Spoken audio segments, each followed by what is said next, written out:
People gonna stop. Bow. Okay, I'm not singing on camera. No, I don't even want to start. That's what it's all about right there. I started laughing. I'm like, wait a minute. So good. There'll probably be enough like dumb shit that happens without me singing off key.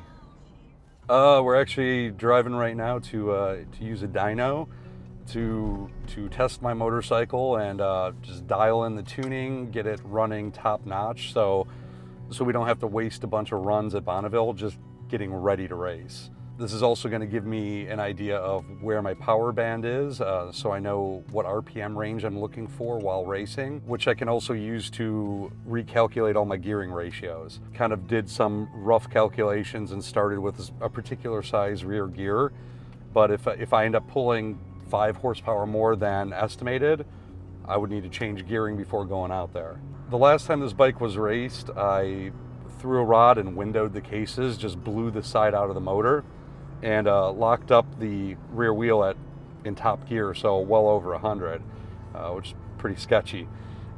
This year we started with brand new cases, bottom up build, machined and balanced flywheel, brand new connecting rods, alloy not stock, high compression pistons from MAP Cycle, which are specifically built for racing. Went with some really fat cams on it.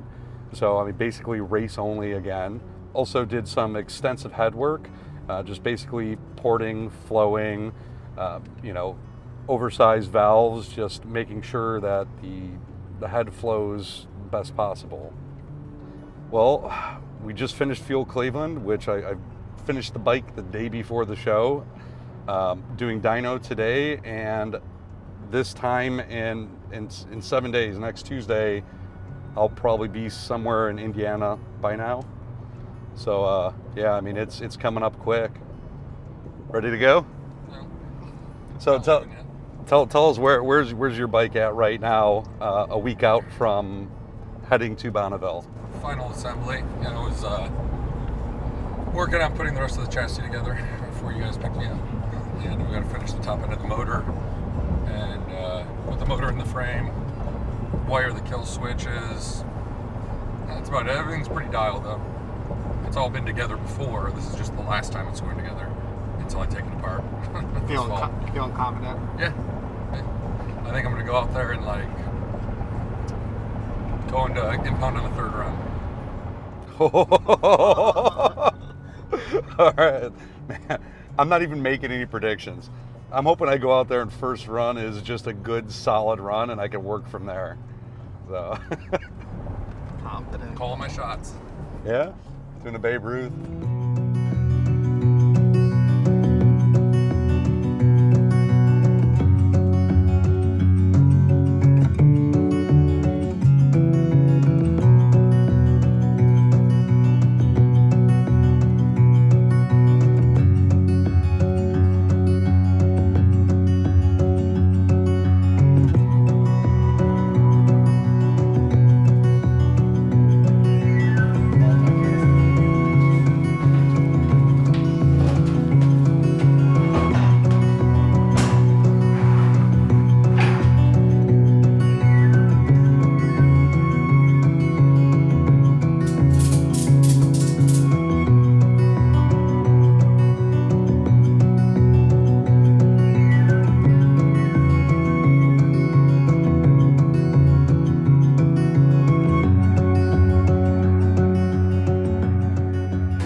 Yeah, it's not bad, but it's not ideal. I was hoping to see some big numbers today, but you know.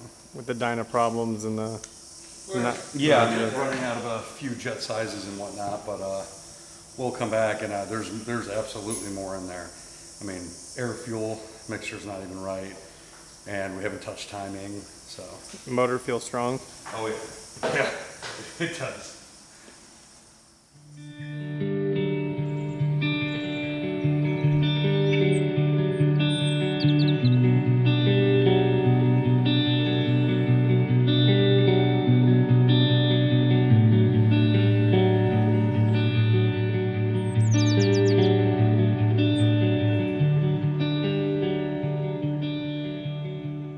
So today is Wednesday, and I'm dynoing this bike on Friday morning because on Tuesday it is leaving for Bonneville Speed Week in Utah. My brother Kyle and our buddy Andy are driving out, and myself and some of the crew will be flying out next Friday, and we'll be going through tech inspection, safety inspection, and then racing on Saturday, the first day of Speed Week 2018. I've been working on this bike quite a bit. A lot lately, pretty much all day, every day, getting up real early in the morning, coming out here at 6:30 and just kind of plugging away. I've started working on this back in November of last year, I'd say. But at that time it was like just thinking of ideas, drawing some stuff in CAD. I had an old drag bike frame this little piece is all that I used out of the frame, but it was a mangled, kind of mangled frame. It was real thin wall tubing, and it was based off of a 1950 Triumph factory rigid frame. Got Timmy, my buddy over at the Gas Box, to help. I basically made the jigs, prepared some of the tubing, and then went over there and he got it all in the frame jig and did a lot of the frame, a lot of the bending and all the final welding on the actual basic tubing of the frame itself, because that's something I haven't done completely on my own before. The rest of the bike, I built here in my home garage. Everything from designing everything, the kitchen table or sitting in the backyard on my laptop in CAD and SolidWorks, and designing things like the shroud here instead of a rear fender, the seat, the struts, neck gussets, literally everything, engine plates, oil tank, just kind of figuring everything out and getting our buddy Carrie to laser cut stuff for me over and over and over as I built the bike. We'll be fine, but I'm sure I'll be like, Friday morning is my normal thing. Will still be like finalizing safety wiring, doing final touches on the bike. I work well with deadlines because there's always a deadline for something like every day. So I typically don't do things until I absolutely have to, because otherwise it takes me away from doing other things. So it's like a juggling act. So I'll get this thing done, and it'll be dialed for Bonneville. And all the time I'm putting in here in the garage and the time I put in designing everything to be as simple and durable as possible, I think will pay off on the salt flats. My goal is to race this bike, set some records, not break anything, not have to do any major mechanical work. Basically, I just want to go out there and have fun and go fast and, set records early in the day so I have the rest of the day to like hang out and tell jokes with my friends. And then I start going. That's totally different body position, man. Yeah, I mean it's. All your weight is right here now. Yeah, which is good. I want it. Over, yeah. And then the engine And right then you're here. still. Right, so it'll keep my weight really far forward. And then I've got a quarter turn throttle now, so that's full on right there. So I get my hands set, and then. Whoosh. Can you see your tach? Yeah, I go like that, and I can You can see still it. see it. And I shift into fourth. I go through the gears by feel. Yeah. And then in fourth, I'm full on. I just need to make sure I'm hitting 7 grand, 7,200, or whatever. It's not just me racing by any means. Team Lowbrow Land Speed Racing, is basically just friends of ours who race. They're all vintage motorcycle land speed racers. So myself, my brother Kyle, has brought his 1967 Triumph out of the mothballs where, he'd blown up his engine several years ago and just kind of out of frustration didn't race for a while. Our good friend Andy Cox out of Canada with his Land Speed Norton. I think it's a 950cc, it might be a 980, I'm not positive exactly where it's at right now, but running after a 150 mile an hour record, and he is right there. I think he'll get it. I hope he'll get it. It'll be his first time racing at Bonneville, so he crewed with us last year. I'm really excited for him to race I'm excited for him and to watch him. And our good buddy Alp and his fiance and crew chief Jalika racing the T200, really wild pre-unit Triumph, all aluminum bodywork that Alp built last year, and kind of really tested that last year, and so he's, I believe, aiming to go fast this year, so we'll see how that goes. You have a day and a half to get this thing going, so I'll let you be. All right, cool. I'm gonna keep on keeping on. Nothing to it but to do it.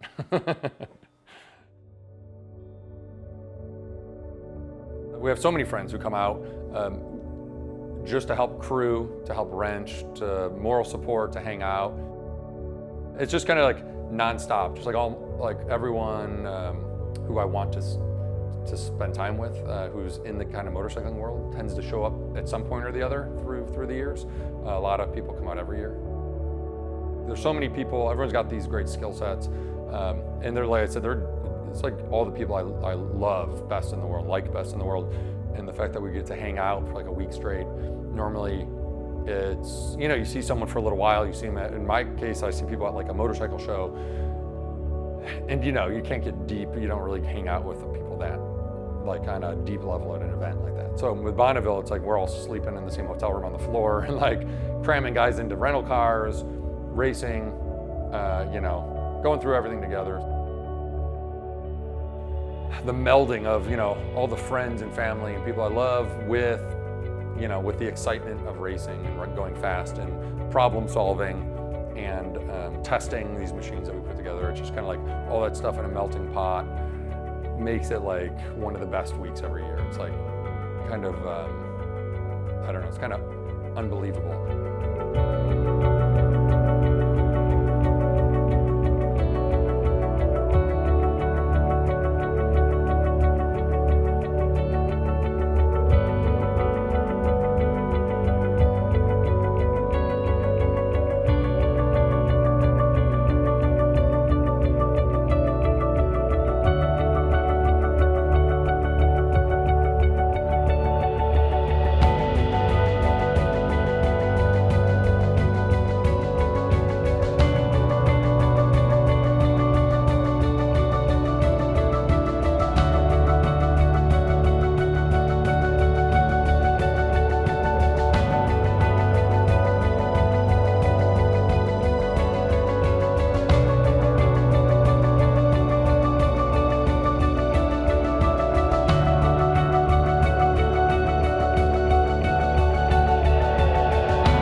First day was frustrating. I came out and the bike was ready to go, tested in, and so I had pretty high hopes.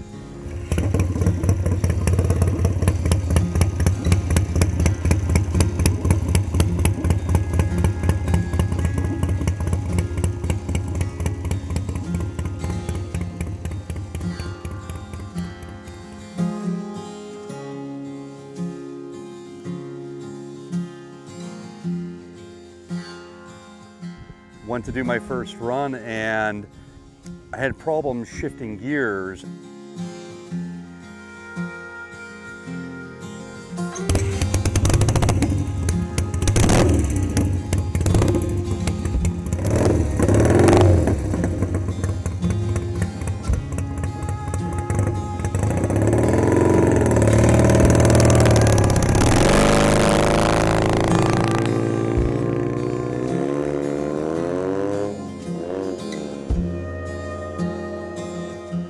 you know, we actually thought it was like clutch slippage.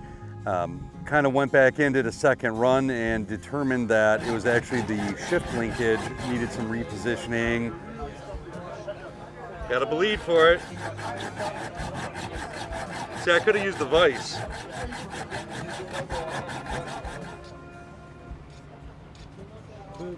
First blood, first blood. You know, a couple tweaks like that, so no big deal, but still, when it's 102 degrees, it makes for a long day and frustrating. That has been slipping, Be hasn't it? safe and have a good time. Yeah, Thank you so thanks, much. mate. Yeah. I mean, the basket feels all right to me. It's got Yeah. a little bit of wiggle, but it is they've all nothing got- weird. They've all got a little bit of wiggle. Yeah. That's There's nothing weird there at all. I don't think it's the Woodruff keys. I think that's, Yeah. I think we're dealing with like a combination of wheel slip Yeah. and clutch slip. I had the same issues though the second run. Worked on the bike again, thought we had it figured out, went to do a third run, same issue. I mean, if that was wheel spin, I'm scared. I think I'm gonna dial the clutch in for sure. You I'm gonna, you're gonna strip it. yeah, I'm gonna definitely pull it apart, but I think I'm definitely gonna like tighten it in, you know, yeah, take them yeah, all in yeah, a full yeah, turn yeah, okay. and make sure, because I mean, again, this has been tested under load, but dyno load, never with rider at. Yeah. I mean, I was in top gear, I'm guessing, you know, I mean, I was moving. Whew, a little stressed. I wish all of a sudden the line moved up kind of quick. The last few people, so I feel a little rushed. First run on this bike. Yeah, which is cool. I just want to not be too sweaty. When I'm geared up, I'm gonna warm the bike up a little too. I mean, it's really hot out, but I want to hide a little bit, and so that'll be fine. Meaning I'll have time to do that. And then I just want to run it. See how it goes. See how it's jutted. Go to the impound. Maybe. You never know. This is all right. There's a rookie course, so one-time mile. More or less the line was short, so I'm just running it to get a first run in and give the bike a test. So I might need to run to the 3 mile for record speeds because I'm geared so tall. But for right now, this will do.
Super thrilled with the first ride. I just like right off the line, my feet and everything, I just fell right into position. And having not ridden it ever before, you know, it was really nice that it handled wonderfully. It was like breaking up at about 6,200. I knew it was rich. I was running basically Ohio jetting, and we're at high altitude here. So I ended up jetting leaner and running later that afternoon, and it was really hot. Pulled the RPM like crazy, and I was super excited because the bike was running so strong, and pulled out right after the 2 mile an hour, just thinking I set a record. because I'm a dummy. And my RPM, I would have gotten record based on the RPM, but there's wheel slip because of the salt. So like my wheel was traveling at record speeds, but my motorcycle was still like 6 miles slower than what my TAC was telling me. Equipment and everything, having a good time? Yeah. Good. Yeah, that's good.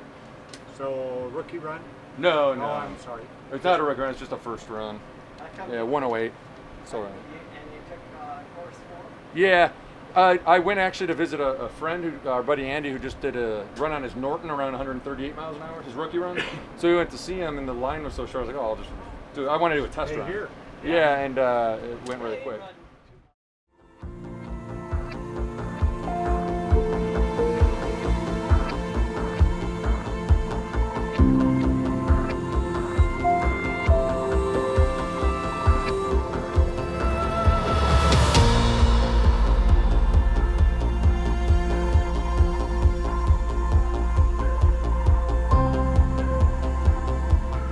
Gonna take it easy, do my 125 mile an hour pass, and just see how the self feels, see how the bike feels.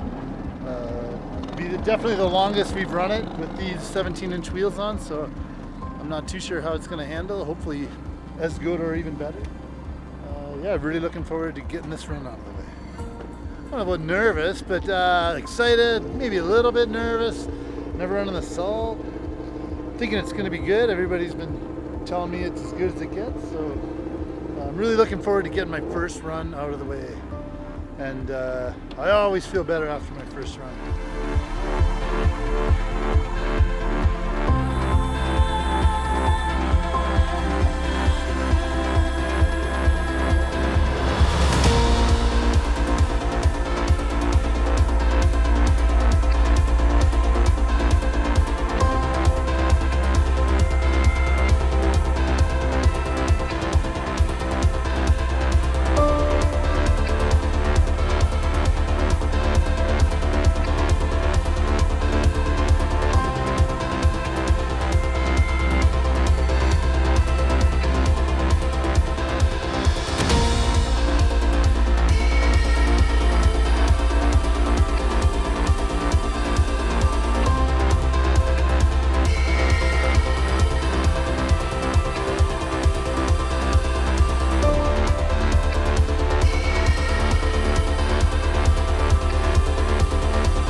Yeah, it's been real fun having a Norton out here. I've only been here a couple times, but I've never seen one here.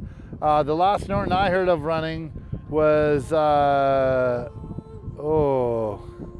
maybe 2010, 2011, and that was just one Norton in a Sealy chassis. I think Jim Mosher was running it with a rider. But yeah, people love to see the Norton out here. It got lots of love on the line. People are coming up and talking to us about it, and I think all week the thing we've heard the most was, oh, you're making a Norton hang together out here? And yeah, we are. We're certainly making a Norton hang together and go pretty fast out here.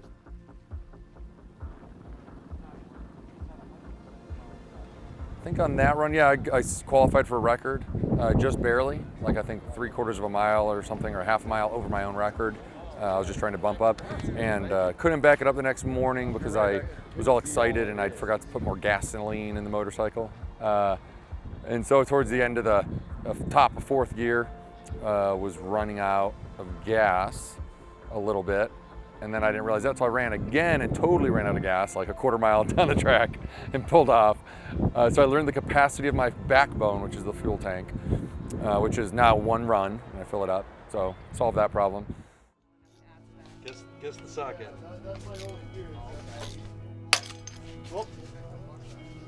Pop? Pop? Yep, all right. Popped off the keyway, nothing broke. I hope the key's broken. I do too. I hope that was just the weld. I hope I just broke a friction weld. Yeah, yeah. for a run first thing this morning. I was out early and I was second person on the line. Went out about half a mile into the run, trying to get into third gear, same thing, it would not engage. And finally I got it in and took it up to 7,000 RPMs, and then just out of nowhere, just the clutch, or just the tachometer just redlined. Again, same kind of thing, it just felt like the completely disengaged. Brought everything back to the pit, started taking everything apart, and the clutch, you know, the primary, the clutch, everything on that side's 100%. So we are breaking open the transmission right now and take a look. Getting a weird clunk shifting into fourth, which is one of the issues I was having out there. So we're not sure yet, but I mean, it could be bent transmission fork, broken gears. You know, we're gonna find out. I mean, what it felt like is just the entire clutch spinning or throwing it. It felt like I threw a chain. It revved that like clean and high. Like I said, I'm thinking it just kind of came out of gear, and Yeah, you're up in the torque zone, and it's pushing a lot of load. Well, it's just pushing them apart, and oftentimes the end of those gears, because they're old, they actually get a little rounded, and they actually they do want to push themselves apart. Yeah. I mean, we replaced some gears and made sure that everything was real crisp and clean. But again, they're, you know, from the '60s, so if it doesn't fall out, that's going to lock that in. You know that guy Mikey, he used to use this for Higgs. I've seen him use it. Yeah. Well, and also it can be used for other things because it has Syncolin. All the engine plates are stainless. So, I mean, it says colon. Which is over.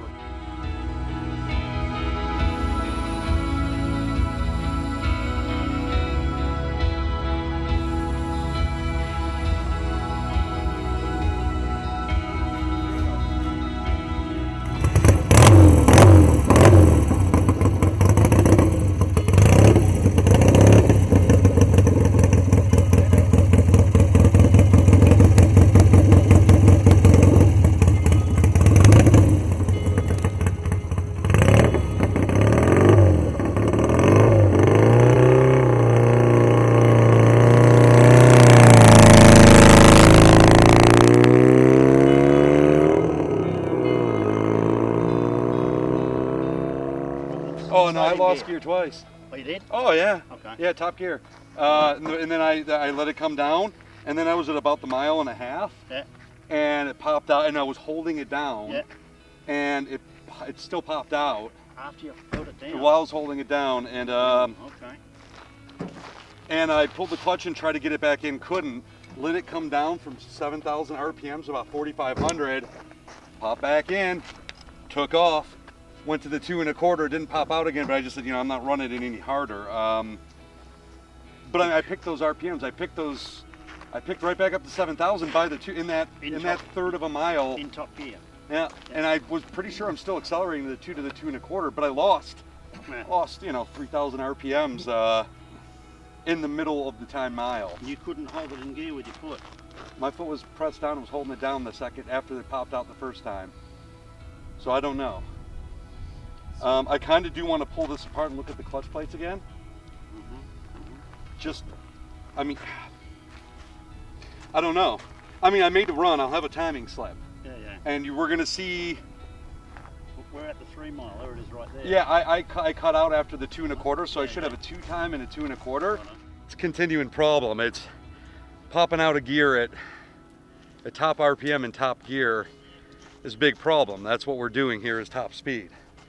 You know, it rips like a son of a bitch. The motor is just, it's strong. I can't even believe it pulled those RPMs back up. I mean, 3,000 plus RPMs in top gear. I'm amazed, but you know, not getting what I need.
of a little lean for this morning. It was like sticking around 65, 6,600 RPM. You weren't quite hitting 7. No, like yesterday we pulled right to 7, it was fine. And it just at that last, 500 RPM, it felt like it wanted a little more, and it just wasn't there. I was a little lean, and I missed it by about 2 miles an hour. I was only 4/10 over the record, which is my record anyway. Yeah. This is a brand new bike. I'm just I tuning don't it. remember this. No, I've just built it. This one here you just built? Yeah. Oh, man. Well, I mean, over the last few months, you Yeah, know, but my a lot of God. time. So what's the CC, 750? 722. It's got a stroker crankshaft in it, and my old bike was 680. So I've got more displacement, but I'm still running the same speeds, about 125. Right. But we're tuning the jetting, and next up I got to drop a tooth on the rear sprocket. You know, just still messing around trying to figure out the bike. Beautiful. Your workmanship's beautiful. Thank you. Yeah.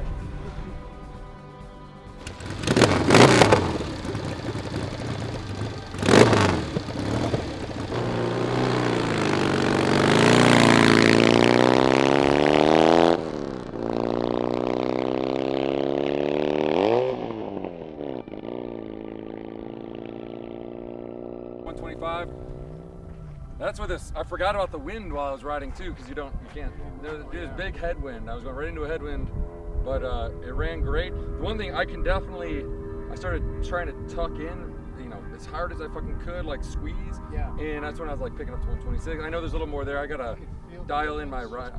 Yeah, I'm starting to pay more attention now that I'm getting the tuning sorted. Yeah, yeah. It sounded really good. It felt great. Sweet. I just realized I was watching the speed, and while I tucked on that so much, I don't even remember what I maxed out on as far as RPM. Oh, really? And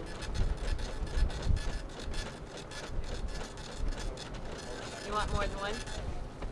Yes, please. Let me get one Yep. more. A 125.12 at the 3. Better than yesterday. I'm going the right direction.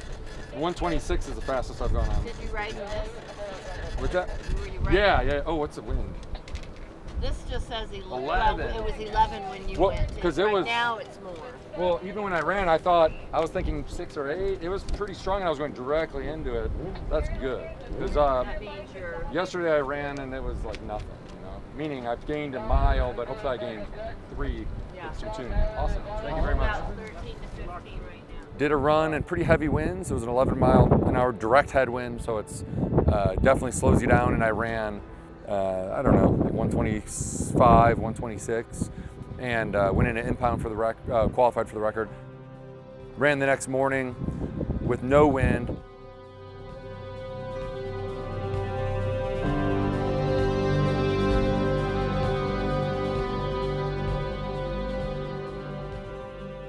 And my GPS Speedo I put on there that morning, I ran 129, but it was 128.5-ish average over the mile.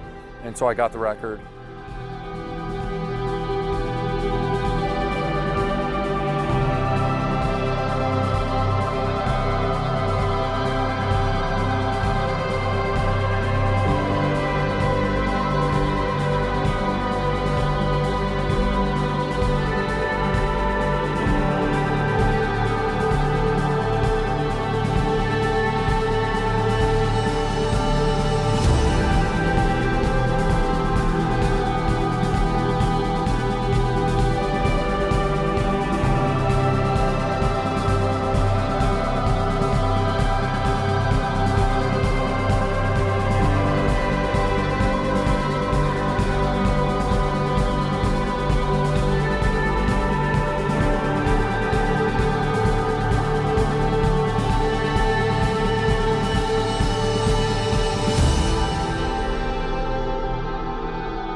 Thank you very much. I appreciate your help.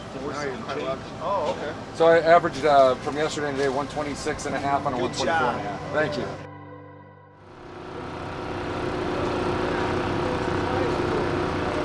Personally, not for run. 13, 14, 15 mile an hour winds at the other end.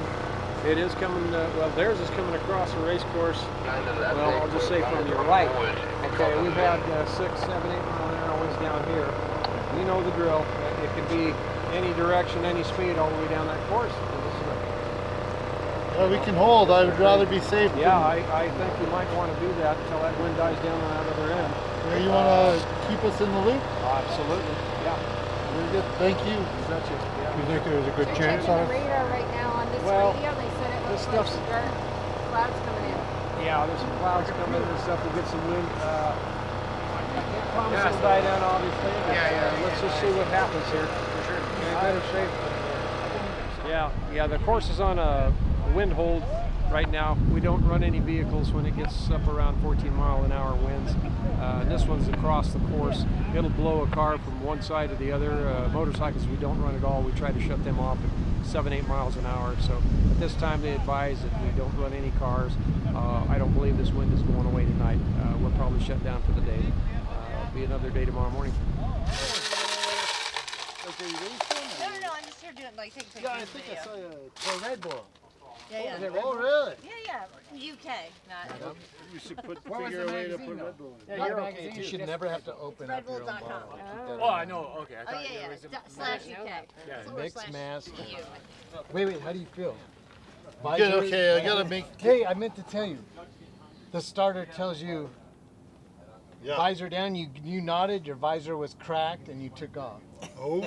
Did it close on its own? Yeah, or no? well, I don't know. There was a run when I went, and at a certain speed, I was like, geez, like, oh! And I just, Visor? real Oh, so quick. that was probably it. Okay, Because because it there was was up a just run a little bit. when it was up, or well, there was so much going on, but there was a run when I hit the, like, way before the mile, and it was super windy, and I just banged it down. You gave Andy the go look, and Andy just took off. And I'm like, oh, he didn't put his visor down. So I have a little thing on my helmet that you click forward, and it leaves, like, A hairline. and so I always leave that open, so when I bang it down, there's still a little bit. Yeah, getting some fresh air in there. Yeah. When you're doing a $180, you need a little bit of. Have you ever seen that YouTube where helmet wasn't strapped up? And that, Came up going under. like 200 and something miles an hour. We're gonna have to work on a better hold down for that. I think a DeWalt 20-volt drill will work. What the fuck? No, like a start.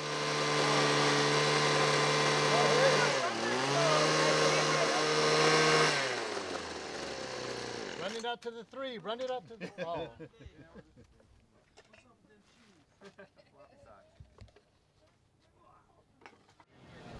Did a 154-1 yesterday with a 38, with a 39 tooth sprocket.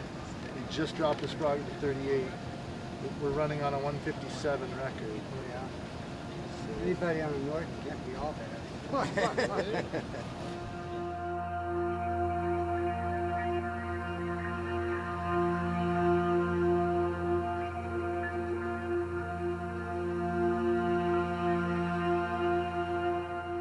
Motorcycle 9345 short. Rock and roll.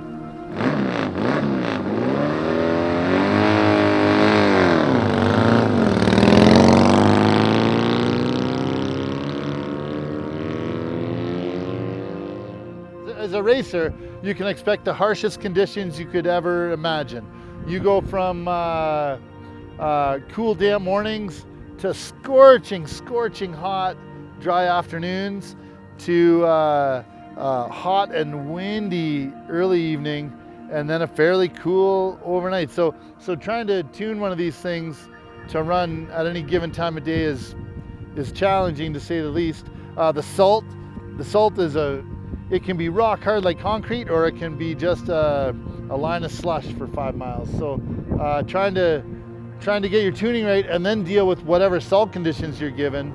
Yeah, it's the most challenging place we've ever run by tenfold, like hands down.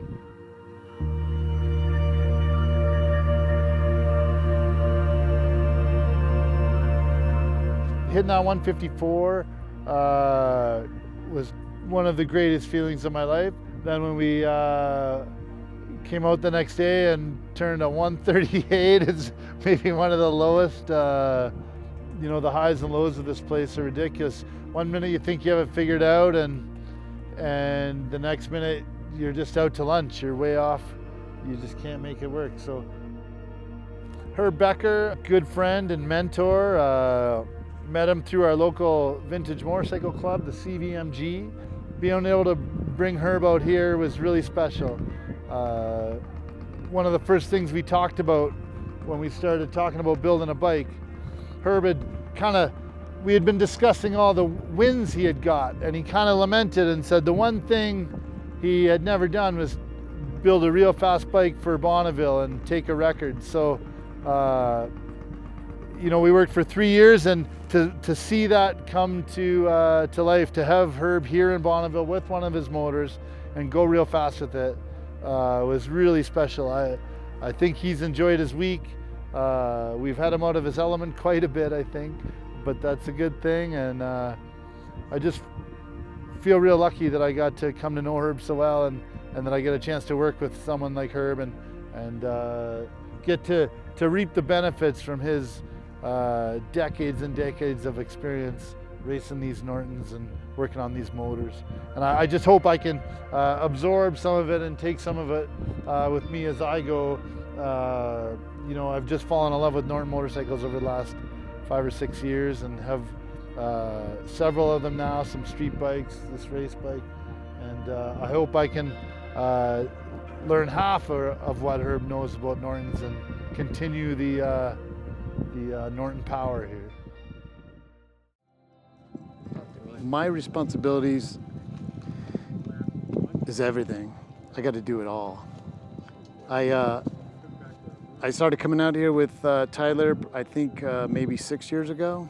Duties for the crew are literally everything. I mean, if it's anywhere from tearing the motor down to picking up a broom and sweeping salt off the tarp, that's what you do. Trying to keep the riders as comfortable as possible, cool, calm. There's a lot of prep work that goes up to these weekends, or weeks I should say. So it's important when they're on the line to keep them concentrating on what they have to do. So we try to take care of everything else. Obviously the first most important thing is safety. These guys are dealing with high speeds and people do get hurt, and as part of the lowbrow crew, that's a big part of our job, is going over the bikes after every run, checking for loose bolts, checking for cracked welds, anything dangerous. Come out here and have fun, but you also want to be safe. And yeah, I mean, it's a lot of pressure sometimes. Tyler's got a little girl and a new one on the way, and I don't want to be responsible for leaving that loose axle nut off or something, you know. So it's been said out here before, it takes a village. It's like all these crews kind of overlap and help each other out, and everybody on the Salt is so friendly and eager to help if you forget a tool or you need something. I mean, one year we had one guy, his leathers didn't get checked out right, they were out of date code or something, and Kyle loaned him his leathers so he's able to ride. I mean, it's almost like a gigantic family out here that some people, when you get home and explain what you did for a couple of weeks, they just don't get it. Oh, this is Smokey. He cruised with a triple nickel. They came out this weekend and knocked down 2 records. And he's a valuable part of lowbrow crew and staff. Does a lot of licking and barking, and he's a good hand. He's a good wrench. Having persistent shifting problems and transmission issues, so we've just been trying to just sort it out. It's basically the same issue I've been dealing with, which is in top gear at top RPM, just keeps popping out into a false neutral. So, you know, I can get it, drop the RPMs and get it back into gear, but I lose all my momentum and all my speed. So I'm never gonna go fast, really, you know? So we've just been chasing this down. Yesterday we had, which was Tuesday, so, you know, most of the way through the week already, we had a new gear cluster arrive, and we had to sort through that. Here it is, the problem solver. Let's hope. Let's see. It's a bit of a different year range, so we had to kind of massage a few things and mix and match to put together another good tranny, and we were hoping that fixed the problem.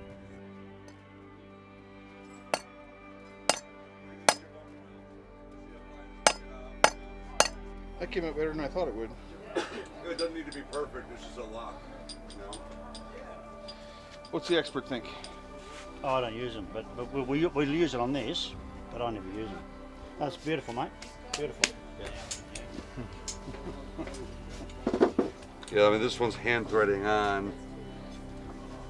Just that, so that's not tightened, but that's how it's set. So that one was shortened. Yeah. But why? Must have something to do with that clutch hub. I don't know. You know, honestly, I don't remember ever doing that. Okay. That was just probably the way it was. Why don't you do a dummy run on the new shaft? Don't worry about the nut. Put it all together and see if there's a reason why that one was chopped off.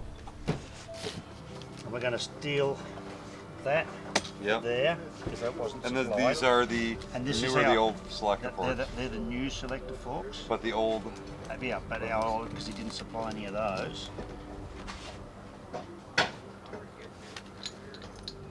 We finished that in a little windstorm at the end of the day yesterday. We're feeling decent, not 100%, but very hopeful that it solved it. Circumcision time. Nip the tip. This is beyond the point of no return. Once this shit goes in that motor. And so this morning on Wednesday, I went out 9:30 or so and did a run and had the same exact thing happen in top gear, less than a mile down the course. You know, so obviously really, really huge bummer, like a real disappointment. Very frustrating. Yes, it is my birthday, so I was, you know, in years past on my birthday, I've had great days, I've set records, I've blown up. None of those really happened.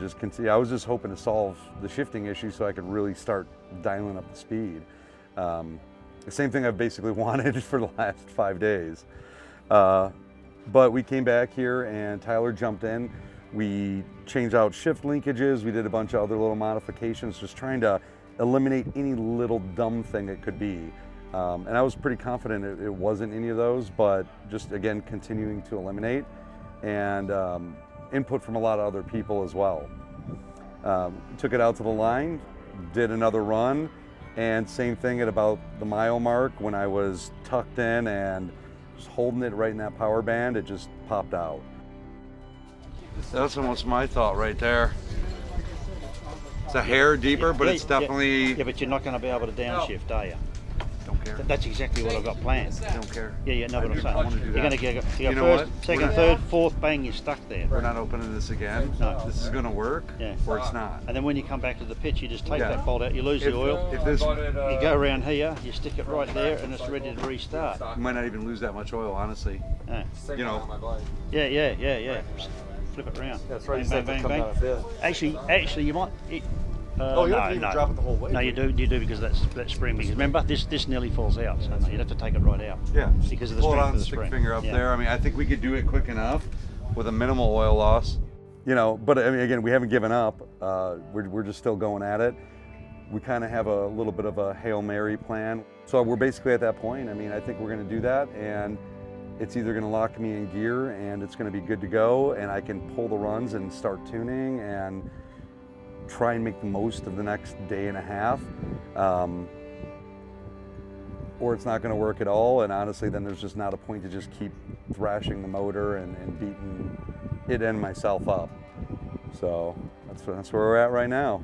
The rest of my birthday here will be spent under the tent, pulling a gear cluster out, doing some modifications, putting it back together.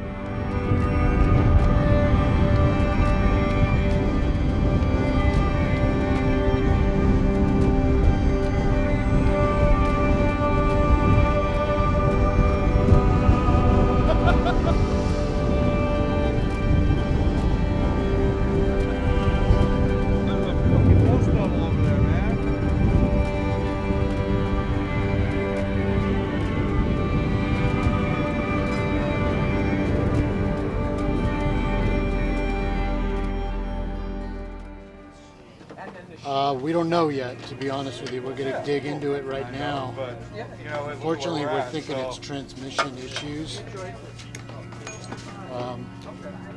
Got off the line good, thank you. Yeah, I bought 3 in a soda and it was 30. I was like, And that's turned all out I was probably a half a mile out. So we're going to dig into it right now.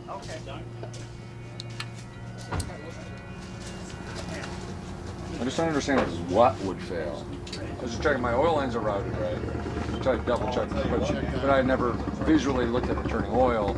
But had I done that wrong, you know, no oil return would be bad. It would smoke the bottom end rod, big end rod. But it's That correct. short of a run, you still think? Sure. Yeah. There's not very much room in that bottom end at all. So if so, I think I'd be able. You'd like maybe even hear something when you rotated it, like scraping a flywheel or a little. Meaning if an Allen plug backed out and it lost oil pressure to the rods, to the big ends, and oil was flowing through the pump, through the system, but just squirting out an Allen plug, then I think, I don't know, that might be what happened. I think if the only way I would think one of those rods could fail is if there's no oil flow. Feeler gauge in between the big end of the rod and the crank, and I have notes on it, but it's like 11 thou and 13 thou. You know, meaning you slide it over. This is up. Yeah, I'm aware of that. Yeah, That's 35 thou end lash. That's a lot. It is, and when I kind of figured that. Hang on, we can pull it out and do it. Does that make any difference? Oh, hang on. No, it's pretty much the same. Yeah, when you push it in, the clearance from the pulley to the motor is almost nil. But that's a lot. Why do you have it that? Why do you have that much? I didn't mean to have it that much. Right. It's got roller bearings on both sides. Yeah, yeah.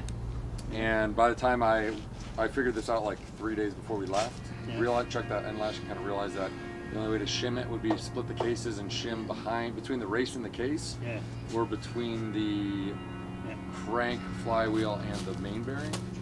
And so my goal, my plan was, I went back and forth over what to do because I did not want to rebuild the entire engine 3 days before we left. I talked to Elp. He said he had a motor where he had like 120 thou end play or something. Really? So, like the first year he raced, and he smoked a rod bearing that way. So it is possible that excessive end play, the book says up to 17 thou, that excessive end play, if maybe it was pushing and it was pushing on my rod, I could have lost oil pressure out of that main bearing shell. Yeah, sorry, the book says 17, and what have you got? 35? Yeah, max is 17. It was like 4 to 17 thou. 4 to 17, yeah, that sounds better than that. Yeah, that's never going to expand enough to take all that up. No, I know that. Yeah. The thing was either race or don't race. I said, I'll just race and see what happens. So yeah, it could be from that end play. So what are you going to do? Nothing. Take it home and rebuild it. Drink a beer?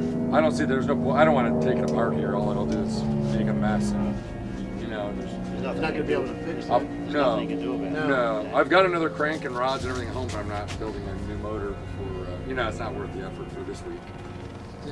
Can I start taking your gearbox out? Soon, Bill, get away. Sorry, mate. Yeah, it is what it is. I'm glad I got that record. And it gives, did. yeah, thank you. I mean, it gives me a lot to do for next year very easily. I'm very curious to see what. I mean, it just sucks that we just pulled the engine and had it sealed yesterday. Yeah. But I got the record, which is what's important. Yeah, it's lucky you didn't skip it, just trying to up it, and then you would have left. I'm frustrated. I have so many things I want to try, but that's good for next year because you know where you're at. The bike is awesome. We know where we're at. Yeah. The chassis is amazing. So I don't know. Correct. Yeah. That's all, folks. Anybody wants to show up? Wow, yeah, thoughts on the week. What do you say? Just epic. I mean, first time running a bike here, didn't know what to expect. Came down with thoughts of maybe 140 in our head and 140 miles an hour, and maybe, in a dream scenario, we might touch 150 miles an hour. And sure enough, came out with a 154.5, running on a 157 record. So we got closer than we ever thought on our very first try. It's just amazing to be out here on the salt, able to do this. Yeah, it's so epic, it's hard to put into words right away. The first thing I think is the crew. Having such a great crew, a big crew. We brought some guys, all the lowbrow guys. Everybody just gets along so well. You know, obviously, got to say huge thanks to Tyler and Lowbrow Customs for all his help in making this reality. Like, yeah, I can't believe it. Just the camaraderie and generosity of the whole Lowbrow crew helping us make this happen. Our little team getting down here and taking care of us and all working together. Just had an amazing time. Yeah, we have a two-stroke margarita blender that we bring with us usually wherever we go. I don't even know how many margaritas that thing's made. And last night, during an impromptu parking lot party at the Red Garter, we broke the drive shaft in the margarita machine. So earlier today, made a tough decision, but a team decision that, you know, we had kind of reached our peak here for this weekend with the current state of tune this bike is in. And so we kind of decided that we're gonna take this bike home in one piece and call it a week. So we're not gonna run anymore. When we did that, that freed up an afternoon. So we tore that blender apart. Through the tools and spares that we have, we managed to rig together a new drive shaft, and the blender seems to be working just fine. So I'm sure shortly after this interview and after this beer, we're gonna fire that thing up. And I hope as the sun goes down, we'll be drinking some more margaritas. Party at Bonneville. Every night. I drank more beer this week than I usually drink in a month. It's fantastic. Yeah.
bike 780. Oh, my stomach's eating itself. And I was on course 2.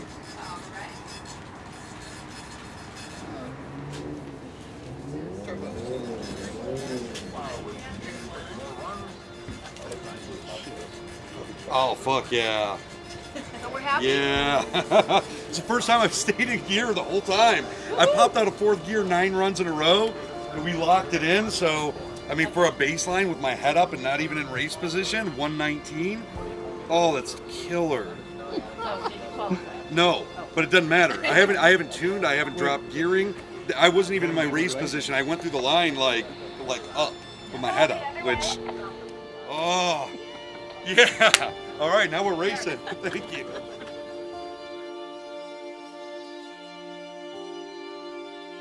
We were just grinding this one out. And it's hard. Sometimes you're just low and you just feel like tossing in the towel. And our crew, everybody here that helps and pitches in, and you know, when you're in those low spots and just keeps pushing you on, and you know, then you get to a day like yesterday, that first run, that first real run, getting picked up way further out than all the other runs I did, and it felt worth it. Oh, God damn it. Mile 2, 123.414. 2 1/4, 124.995. Mile 3, 124. So I lost. I don't know if it was headwind or what. Fuck me! The 2 1/4 wouldn't. The 2 1/4 wouldn't count anyway. But God damn, is that close? But considering we've been really racing for a day and a half, I'm ecstatic. I would have loved to have gotten the record. I know the bike can do more. If we didn't lose 5 days of transmission and I had 5 days ahead of me, I really think I could have pushed that record or damn near it. But I'm happy. I mean, I hit one of the milestones and turned just what I thought was a waste of so much time and money, you know, have to wait another year to even try. So I'm super happy.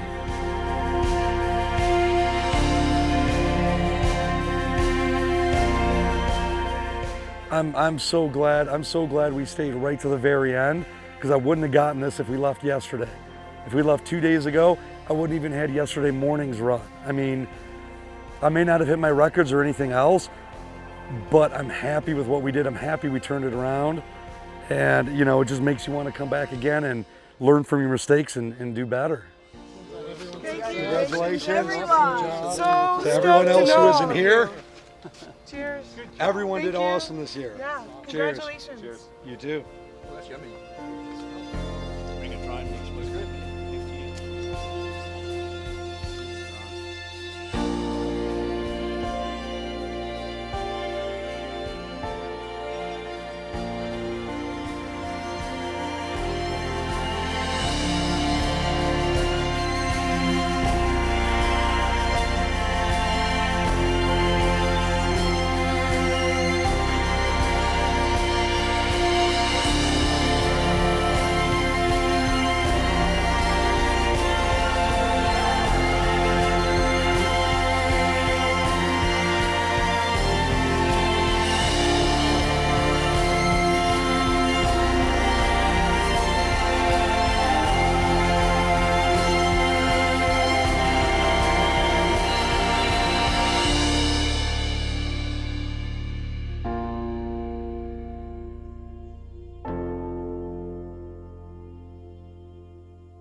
Oh man, we made it. This is it. This is Bonneville. Ready to come back again. No better place to be this time of year than Bonneville Salt Flats here in the USA. Hope to see you next year.